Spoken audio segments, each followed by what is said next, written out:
Welcome to whistle.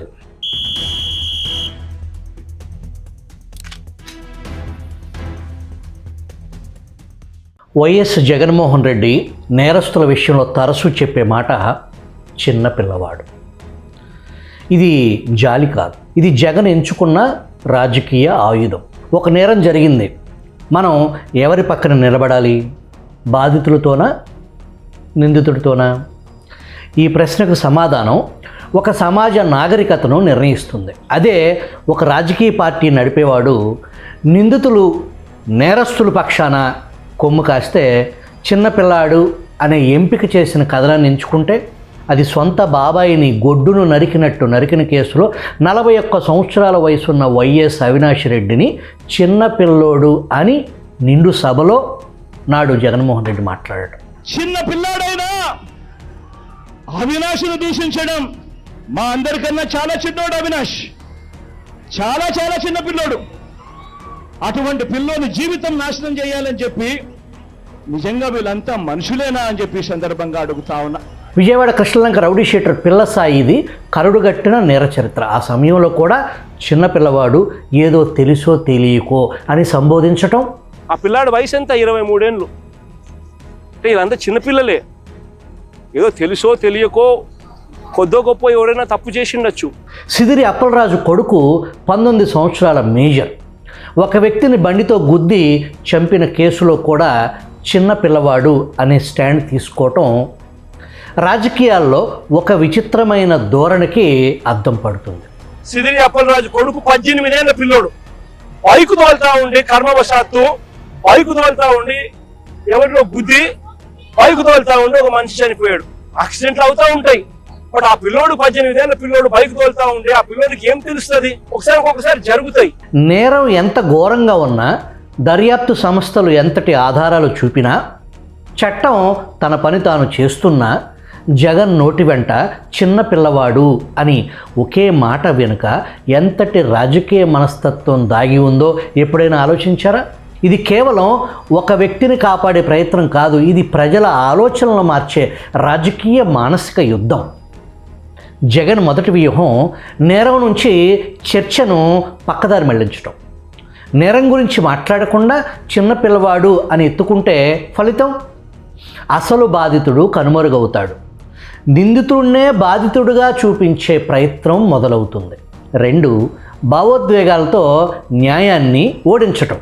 అంటే చట్టం సాక్ష్యాలు మాత్రమే చూస్తుంది. జగన్ రాజకీయాలు సానుభూతిని తయారు చేస్తాయి. ప్రజల మనసుల్లో న్యాయంపై సందేహాన్ని కలిగించటం, భావోద్వేగంతో సత్యాన్ని కప్పిపుచ్చటం, ఇదే జగన్ వ్యూహం.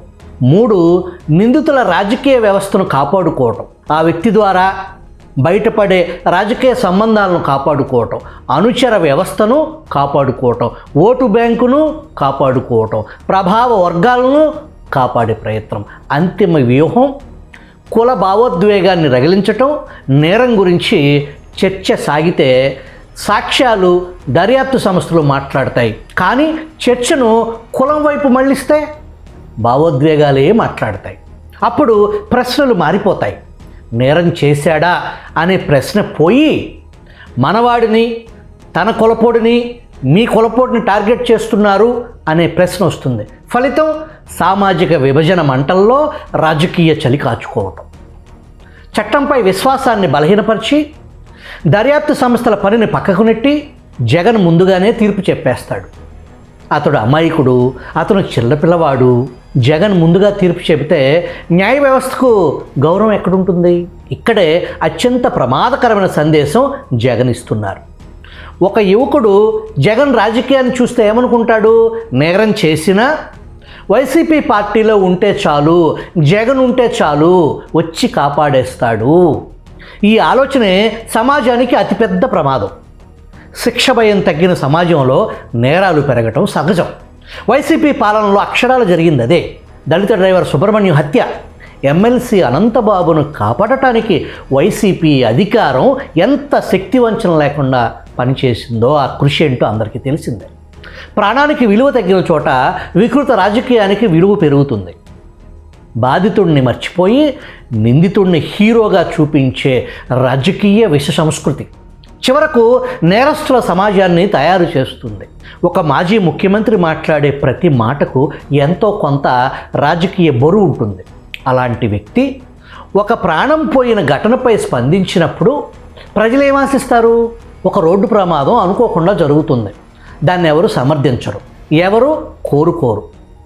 ప్రమాదం తర్వాత సంఘటనా స్థలం నుంచి పారిపోవటం, నిజమైన నిందితుడి స్థానంలో మరొకరిని తీసుకురావటం, దర్యాప్తును తప్పుదారి పట్టించటం. అలాంటి సందర్భంలో జగన్ రాజకీయ బాధ నిందితుడిపై జాలి, బాధితుడిపై మౌనం. ప్రాణం కోల్పోయిన వ్యక్తి కుటుంబం గురించి ఒక్క మాట కూడా మాట్లాడకుండా వైజాగ్లో మత్స్యకారుల పరామర్శ రాజకీయంలో భాగంగా మత్స్యకారుల్లో ఉపకులమైన ఓడవాడ బలిజ శాఖకు చెందిన సిదిరి అప్పలరాజు కొడుకు చిన్నపిల్లవాడు మీ కులపోడిని ప్రభుత్వం వేధిస్తుంది అని అది సందర్భం కాకపోయినా అక్కడ సిదిరి చిల్లర రాజకీయానికి జగన్ తెరలేపాడు. జరిగినప్పుడు నువ్వేం చేస్తా ఉన్నావు? ప్రభుత్వం ఏం చేసిందో తెలుసా? ఆ సిదిరి అప్పలరాజు కొడుకును మర్డర్ కేసులో హోమిసైడ్ సెక్షన్ పెట్టి ఇరికించాలని ప్రయత్నం చేసింది. నిజంగా ఈ ప్రభుత్వం మానవత్వం ఉందని అడుగుతా ఉన్నా. బాధితులను పక్కకు పెట్టి నిందితుడి పట్ల మాత్రమే జాలి చూపించే జగన్ రప్పారప్ప రాజకీయ సంస్కృతి పెరిగితే అది చట్టాన్ని బలహీనపరుస్తుంది, ప్రజల విశ్వాసాన్ని దెబ్బతీస్తుంది, నేరమయ సమాజాన్ని తయారు చేస్తుంది.